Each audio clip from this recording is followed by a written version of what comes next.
I think we are on the road here. Let me get the opening logo running.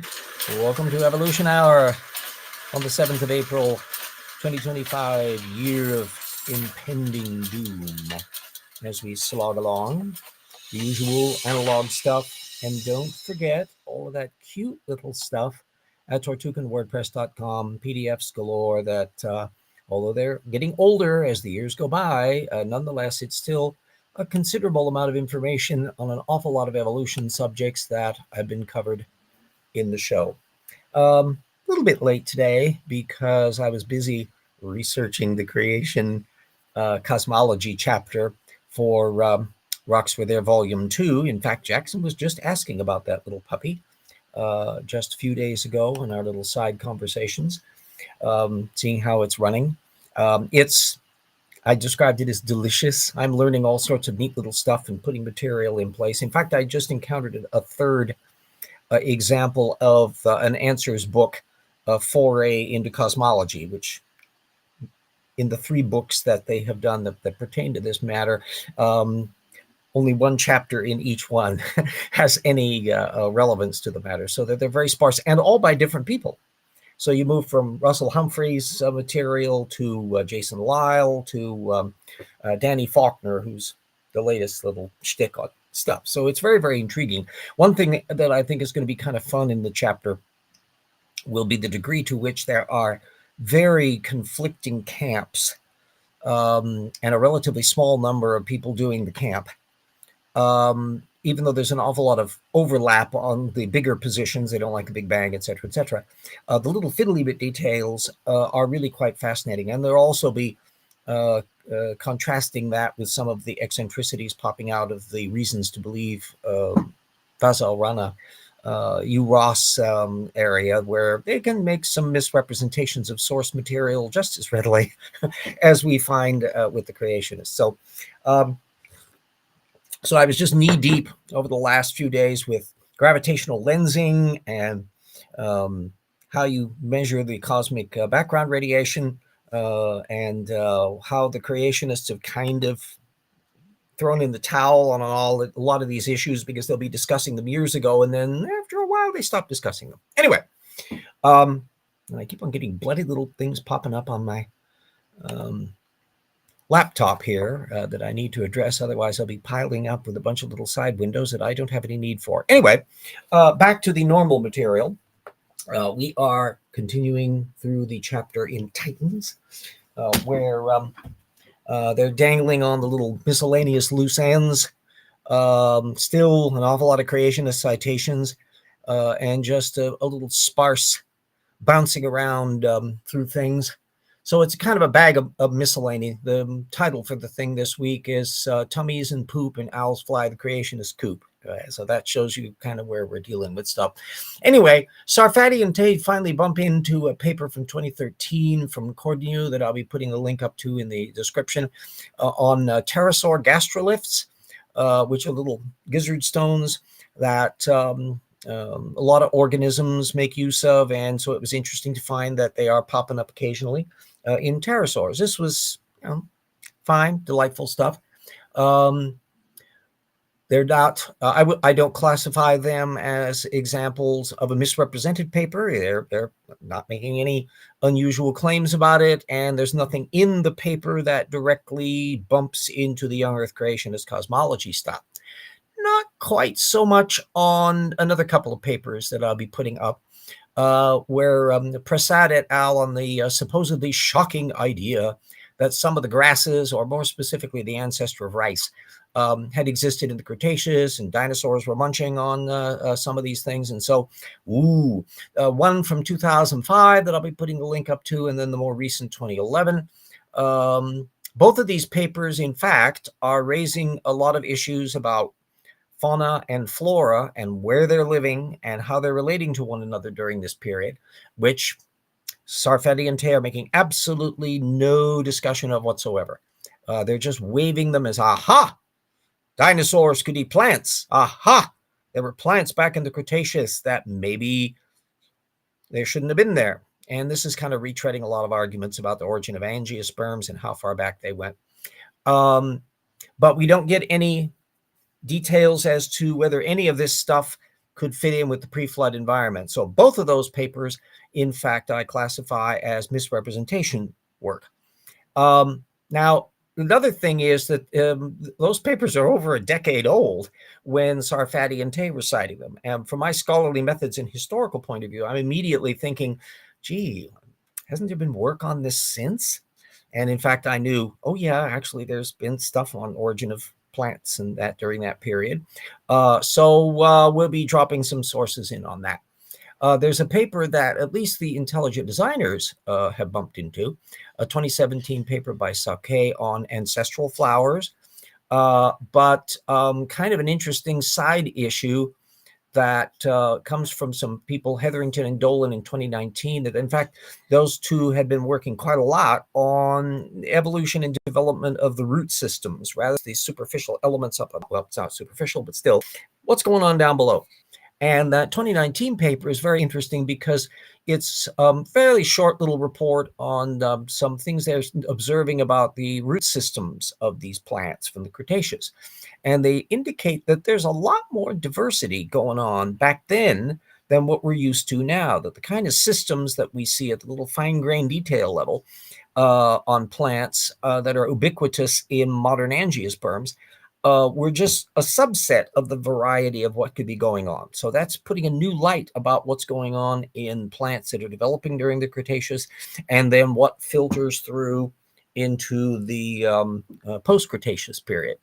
As far as I can tell, nobody in the anti-evolution movement, young earth creationists or otherwise, have paid the slightest attention to their work, which I find not surprising.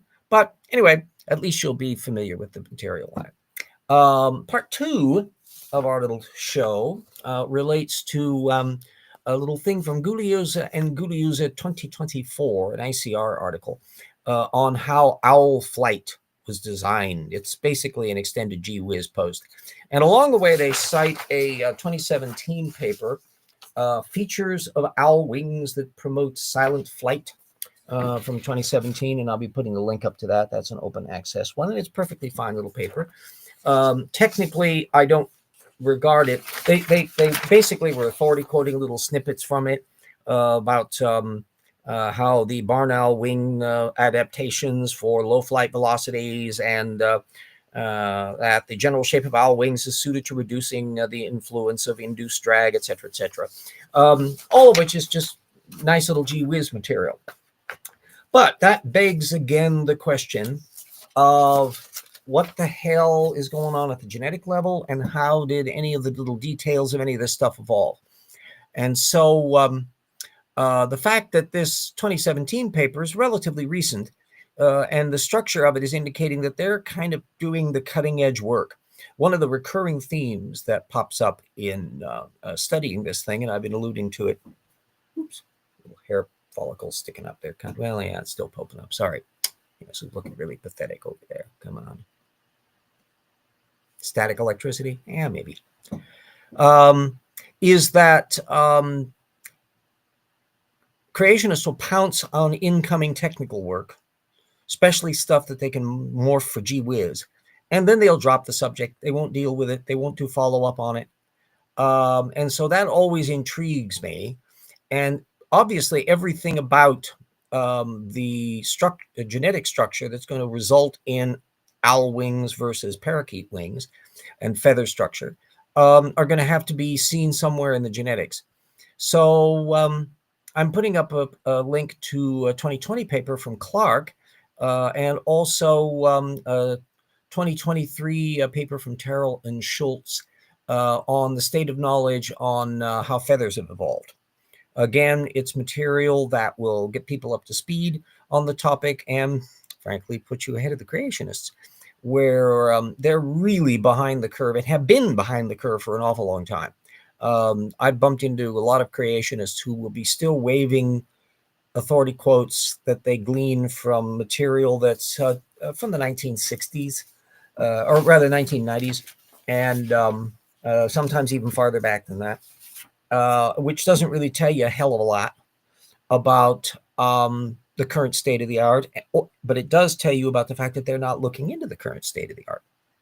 So anyway, I don't see anybody in our chat there, so maybe because I got on a little bit late, we aren't getting some folk in here. I think I'm on the same channel as before. Let me put up a little thank you note for our patrons. To remind everybody that I am most mindful of the fact that, especially in our increasingly frayed, potentially disastrous economic times, I am very grateful for everybody that has stuck with the project over this time and continuing to put up harder and scratch to keep crazy old RJ doing his shtick here in his den in Spokane, Washington. Thank you to all of our colleagues, researchers, assistant researchers, friends, up and down and in and out all through the time. Yep. And so they, as I said, my focus that I've been going on over the past month or so, 2 months or so, has been full out working on the cosmology chapter. And there, it's an interesting matter because I had accumulated a huge amount of technical literature that also on the human evolution topic, that's going to be another mountain to climb, that I sort out in modules as I then work my way through the particular topic elements. And so I have this little assembly line all arranged out on ringing around the edge of my old pool table that allows me to slog through things. I had pre-sorted some things into groupings. So we had stuff on the Big Bang. We had stuff on thermodynamic argument, where there's a whole section of material that relates to anthropic arguments. There's a thing on alternative cosmologies. There's the big chunk that's going to be relating to the day 4 matter, where you really get into things about stellar formation and speed of light and all of that. That's been still a fairly recurring theme in creationist apologetics. And then on to solar system formation, asteroids, comets.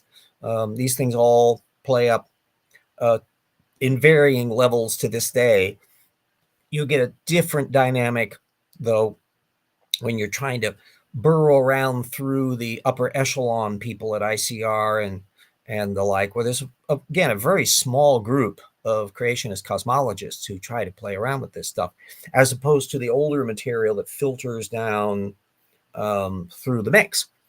So as I gradually finish through sorting out all this material and get it folding into the chapters to get everything into historical context and make sure that all the T's are crossed and all that, then it'll free up enough space that I'll be able to start doing the same sorting trick with my massive blobs of material on the human evolution stuff.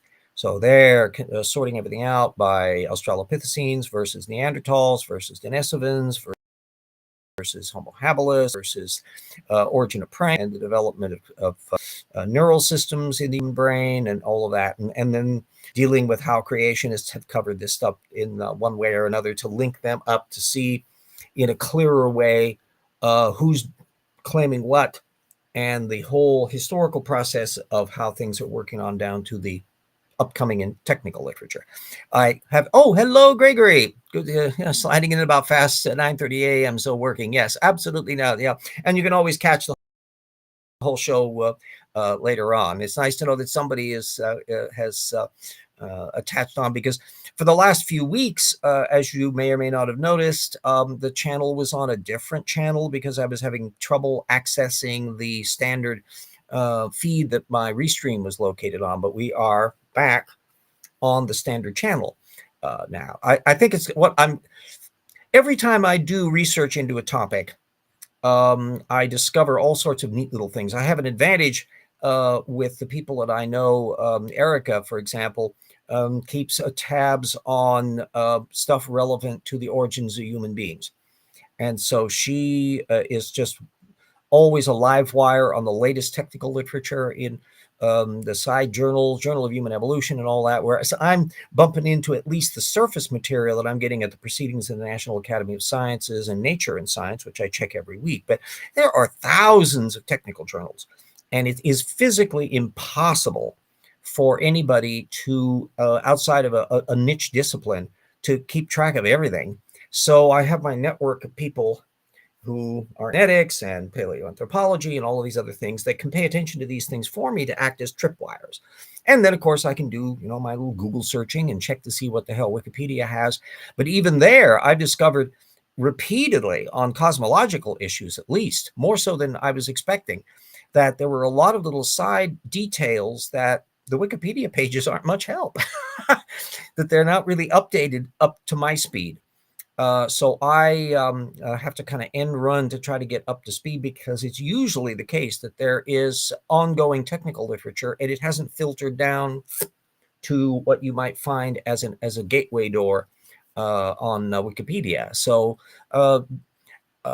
just because, and in other areas in paleontology, one of the dead giveaways about stuff is very, very recently found fossils won't really have much information on them because they haven't been described in the technical literature yet. And bingo, you're not even going to get a public press account for them unless they're really, really splashy interest, where they will get coverage in the various little science media that will pay attention to them. And that will increase the probability that some anti-evolutionist is going to pounce on them, because they tend to troll those little sidebars as well. So I'm trying to keep 15 steps ahead of the game and piece all the material together. I must say now, when you dive into stuff at the source level and also pay attention to things chronologically, which I tend to do, so on any subtopic, I'm organizing things as to, well, research was done in 1995, and then this is where they were in 2000, and this is where they were in 2005 and 10 and 15 and so forth. Now you can get a trajectory of how the field is proceeding. And so you always want to keep an eye out for people citing really old literature.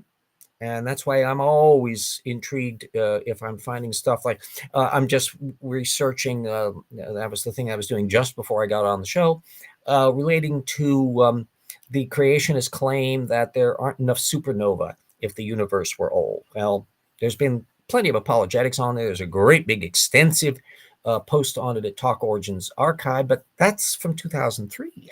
And so, that's 20 years old. So there needs to be other material since. Well, la-di-da. There has, in fact, been a lot of material on counting and observing things, and there's like the Zwicky project that's keeping track, cataloging various supernova, and there was a huge number of technical papers that were laying out major areas in 2011. A bunch of papers appeared in monthly notices of the Royal Astronomical Society and so forth. So I'm catching up to speed on all of this material. And then that puts me to another question is, gee, how much of this is not being discussed in the creationist literature? So there are going to be lots and lots of delicious examples of ball dropping and towel throwing in that only come up when you try to find out what doesn't come up and who doesn't mention a particular work. I discovered, for example, on this gravitational lensing thing, for those of you who aren't familiar with that little topic, and I really wasn't terribly aware of it until I started researching stuff, we know that very massive objects, according to the old Einstein guy, can morph the light of an object behind it so that but it will produce a lensing effect. It will produce multiple images of the same thing. And that therefore you can measure stuff as to what the readings are of the lensed object and how far back things are. There's a whole bunch of little bits that you can go on. Well, you can go even farther, and this is a much trickier thing to do, but it's been done. You can even look at the gravitational lensing that has occurred from the cosmic background radiation. And that can tell you little things about the circumstances of the intervening space. You can find out as well, you would get gravitational lensing off of the dark matter that are surrounding things. And so there's a whole bunch of little fun and games that can be in technical literature that doesn't get mentioned at all. For a while, the creationists, a small number of whom who bumped into it, were arguing that this gravitational lensing thing wasn't a thing, or that Hugh Ross even was making a big deal, but well, for opposite reasons. Hugh Ross and some creationists were making a big deal out of the fact that initially there was a paper back in 2006 that didn't see the expected gravitational lensing of the cosmic background radiation. Turns out there's a jolly good reason why it's difficult to find, but the point is 2006 is a long time ago. And as it turns out, as new tools came along, and particularly the Planck Space Observatory and others, that they were able to do much more precise readings. And lo and behold, they did eventually discover this stuff. So there was a lot of goalpost moving in the creationist community on this, to where they were highlighting stuff, and then they just suddenly were dropping the subjects. And Hugh Ross ended up dropping the claim that he was doing, because Ross was arguing that the lack of cosmic background radiation measurement was telling a thing about the curvature of space, which supposedly fit their model of creationism, old Earth creationism, and that this was an indication of designer fine-tuning. Well, eventually they did find all of this stuff, and so the young Earth creationists to drop the ball, because they were not anticipating that they were still trying to argue there wasn't a cosmic background radiation at all. And one of the idiots that riffed off of this old 2006 paper misread it as if they were denying that there was a cosmic background radiation, when that isn't what the paper was talking about. So when you press on down the road, you end up with the young Earth creationists just dropping the top subject altogether, whereas Ross has moved the goalpost farther, to where he's finally highlighting this microlensing effect of the cosmic background radiation that he was years earlier touting up wasn't a thing at all. Because it was finding all of these cute little planets and stuff, which again was indicating the great design skill for making life so perfect on this Earth, as opposed to all the planets that we were seeing. So that whatever the data is, Ross is going to find a way of deciding that this is an indication of the designer universe, no matter what the thing, whether it's A or not A, it doesn't matter. Yeah. So I've been diving into all that material and getting all my little ducks in a row on stuff. I also love to have multiple examples of things. So rather than just drop a single one, like on star formation, the stellar nurseries, the Orion Nebula is one of the big spectacular ones, but there are lots of them spotted. And so I'm going to be making a point of having a catalog that will list off quite a few of these examples so that everybody can follow up on it and keep up to speed about that. So that this all relates to the notion that you can't see any star formation, which is twaddle, or that you don't see any of the population 3 stars that are thought to be the very earliest ones that were forming in that post-dark age reionization period. That's another little thing that I've been adjusting. This is the rough draft of a chart, and I just added a new little blip on primordial black holes to it. It's going to be a nice little chart on Big Bang chronology, relating it to Planck time, as well as how big the universe is and how hot it is and how it's cooling down. And when you're getting down to the bottom, you're starting to see the formations of galaxies and the various telescopes that are used to examine these little things and all that stuff. I've compiled material from quite a few. Hi, Vesta. I've compiled them material from lots of different source bases to try to get all of this stuff and coordinate in a way that for people who aren't terribly familiar with all the ins and outs of astrophysics, and I'm not an astrophysicist, I'm just a geeky little scholar, nonetheless, it can be correlated and organized in ways to make it clear. And I am a relentless chronological guy. So on topics like the oldest stars that are seen in the universe, the oldest galaxy structures and so forth, I put them as to how old they are. And in some cases, we're talking about this is like only 250 million years after the actual Big Bang, which is not a tiny amount of time. That's 250 million years. That's roughly the time separating us from the Permian mass extinction. So a lot of water can go under the bridge during all of that period.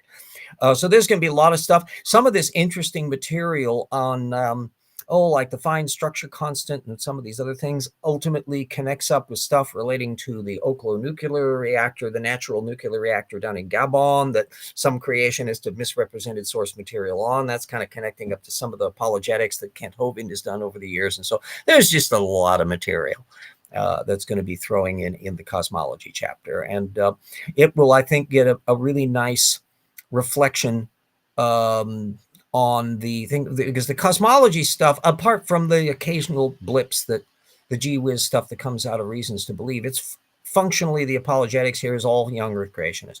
Very rarely do you get intelligent designers plowing into the field, although a few on the periphery will kind of trip into it because some of them don't like relativity theory, some of them don't like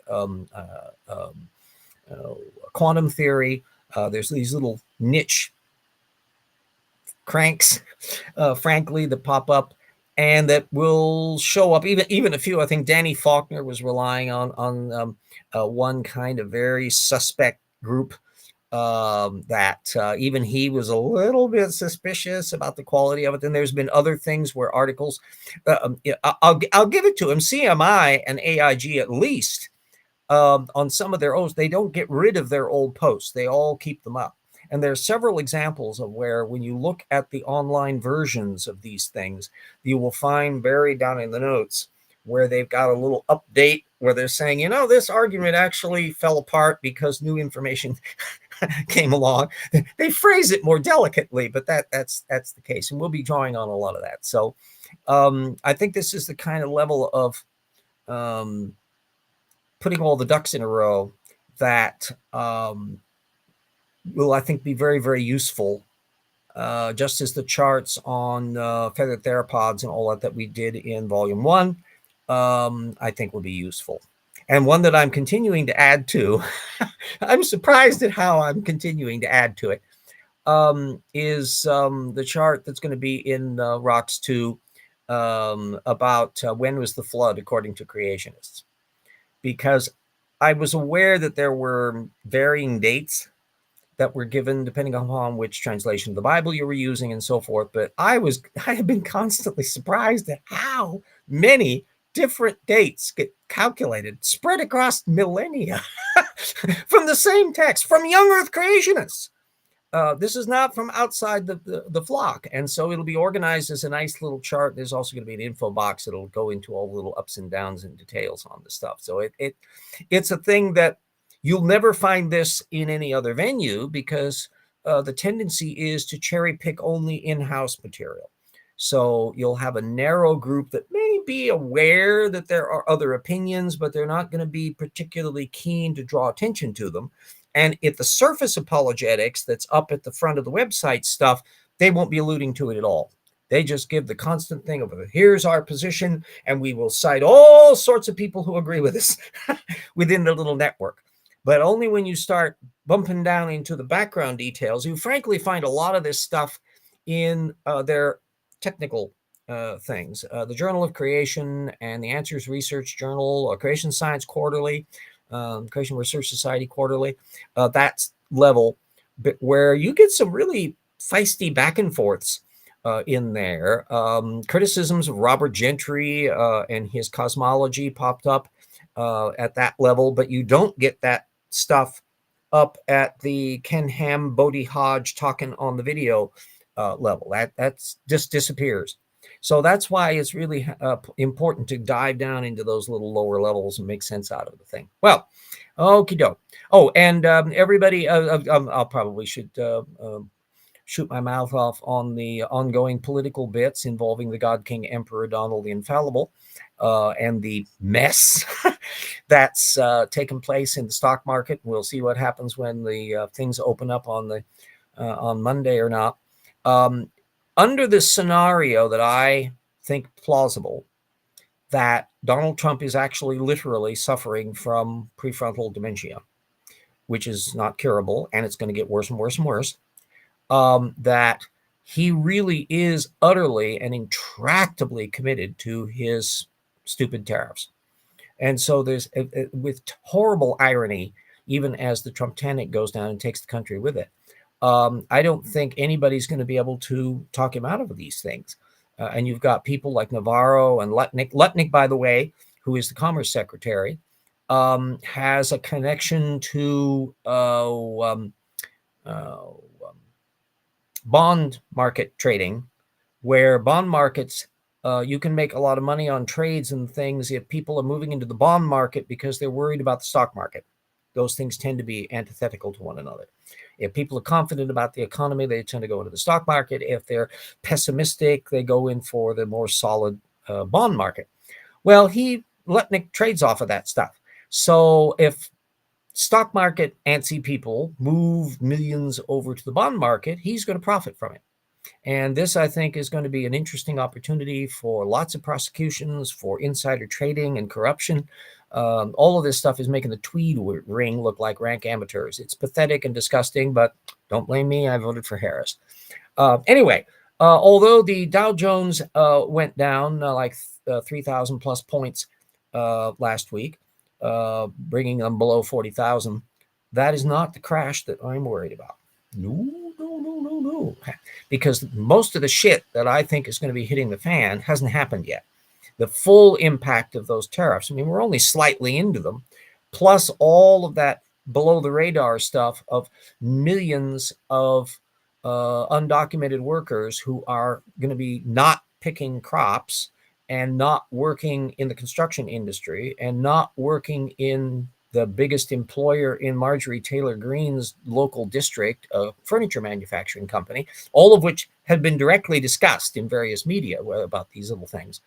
All of that stuff is going to be hitting the fan, plus the likelihood that crypto bit that Trump and his cronies are moving over to is going to be another trigger for a really big crash, 1929 style crash, which could go in blips all the way into the next year. And the Dow could be dropping from the 38, 39,000 it is now to like 25,000, 20,000, 19,000, all the way back to Obama level.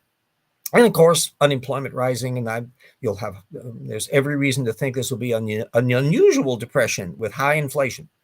And Trump will, if his brain is continuing to deteriorate, I think it is not at all impossible that he will try to do wage and price controls if inflation starts hitting 4 or 5%. That's exactly what Nixon did. And what's weird is that Trump was opposed to those sorts of things, but in dementia, he will have forgotten that he was opposed to them in the same way that he's flip-flopped from being anti-TikTok to pro-TikTok, from being anti-electric car to pro-Tesla, from being anti-crypto to pro-crypto. And so it wouldn't at all surprise me if he does it further dumb things like that. And so there's many opportunities for things to be wrecking lots of areas that can spread overseas and other things. Now, I'm cautiously optimistic that the fact that we have a European Union that has 450 million people in it and is functionally a bigger than the United States trade bloc, that they will be able to weather this in a way that their 1929 30s era counterparts, separate nations with terribly bad economic policies, didn't. So it's going to be an extremely interesting and exciting time in a not nice way. But whether or not we can avoid tripping in to a global depression, one of the things that's been pointed out, like Africa has gone from being quite heavily involved with trade with the United States in the last decades to being really more geared for interconnections with China. And so networking going on there. China will be doing everything they can to step into the breach now that Mr. Trump has blown to smithereens our international reputation. And I don't think we'll ever get it back. Our de facto leadership role in the world is something that was hard won and hard earned, and we'll never get back. It's gone. So we'll still play roles in there, but any foreign country that will realize that even if they make an agreement with a not crazy train administration, they can't count on it. Really, they got to be just provisionally. It's okay. We're going okay for the moment, but we can't assume that another idiot Trump might get elected. So we're going to have some really serious rethinks about how our citizenry deal with source data and the like, to be able to work out to where we can earn back the idea that we aren't going to be making dumb mistakes like re-electing Trump again before we can make any headway. But we'll never get that major leadership role again. And who's going to be doing all of the leadership in the planet, we'll see. It's if we can avoid going into terrible wars, if we can avoid a situation where China gets trigger happy and decides to try to take over Taiwan, there's a whole bunch of things that we would like to avoid, and to get back onto an even keel. So in that bright, cheery context, let me then put up my little advert for the Rocks Were There book. Come on.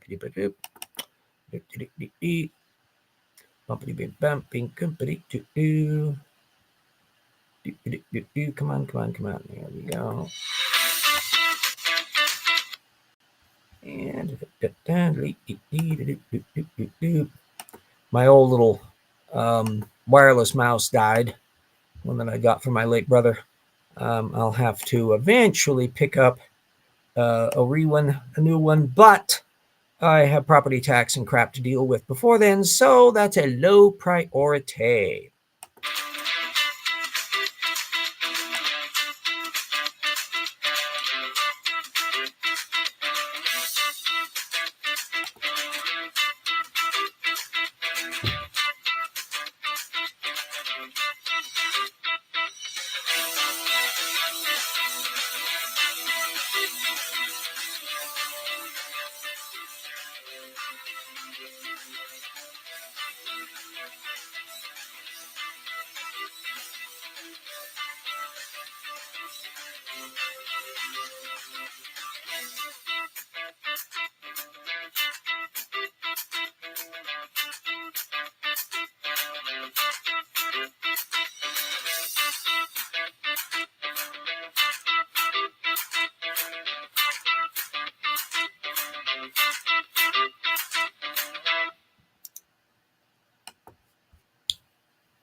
Anywho, next week will be another Casey Luskin 900 Papers thing, the Notch matter, which was a really funky one because normally I go through the Luskin list in just the order that they are, and the vast majority of them relate to ALU retrotransposon. So that section has been where I've been going. But a completely independent discussion popped up where I discovered neat material regarding this particular Notch gene and its history in the human species, some brand new papers that have been popping up just this year. That I went, oh, I wonder if any of that's on the Luskin list, and not the newer material, obviously. But it turned out a couple papers on Notch were on there, and as usual, boy, were they should probably have not brought that up. But anyway, those will be included, and that'll all be in the next installment that will be next week. So we proceed in one things after another. Everybody stay uber safe. If you've got problems in regards to the safety where you are, or worried about rampaging Trumpistas. My co-author lives in Louisiana, which is a much less stable zone to be in than I am here in civilized Washington State. So we'll see what the heck is going on in here. Climate's getting a little bit warmer here, which I'm happy to enjoy, although we get big storm systems that pop up. We have big windstorms and things in here from a big front that was slogging across Seattle. We were getting warnings from place. So anyway, don't we live in exciting times? Anyway, everybody stay safe. Watch out for the wooden penguins. We got a slightly truncated show this week, but that will proceed as we go. And we'll all see you all next week, kids. Endings of stream.